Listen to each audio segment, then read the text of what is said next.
Hi all, this is Ranjit and today we are going to discuss about how to create springs or threads like geometries. So in FreeCAD we have an option called as Additive Helix. You can see the Additive Helix option here. With the help of this Additive Helix we will create a spring.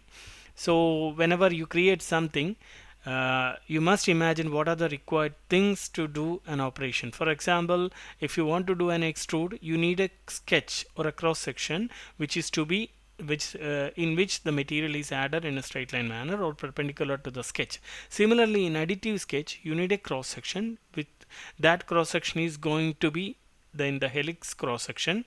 Similarly, you need pitch or height of the spring. Similarly, if the spring is an expanding one or cone shape spring, you need to specify the angle of that cone. These things are the parameters for an additive helix. So first of all, before starting, you need a sketch that is to be the cross section of the helix. So I'm going to create a sketch first. This is the sketch option, and I'm going to select the XZ plane where I'm going to place my sketch. And this case, I'm selecting a circular cross section because I'm going to create a spring, that's why. Then close it, and if you come back to the modeling 3D modeling area, you can see the sketch is there. And if you click on the additive helix, this is here, it is additive helix. If you click on the additive helix, automatically based on Z axis it will generate the helix. But don't worry, suppose you want to create with respect to X axis, you can go to this axis option here, helix parameters. Then you can change this into base X axis, then the X axis based spring will be there. Also you can adjust the pitch.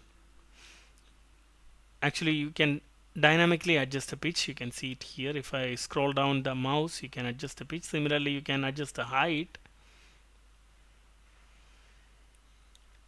So I'll actually increase the pitch.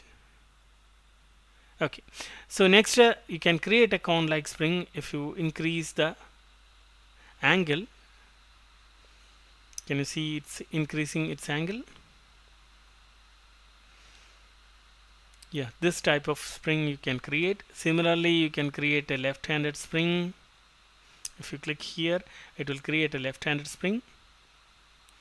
Then you can also, if you turn off this left-handed spring, it will be a right-handed one. Similarly, you can create a reversed one.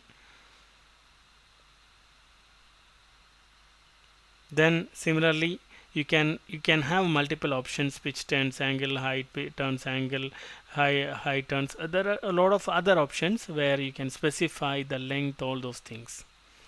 And if you like these kinds of videos, just press the like button and don't forget to press the subscribe button, because I'm going to release a lot of videos related to CAD modeling and analysis.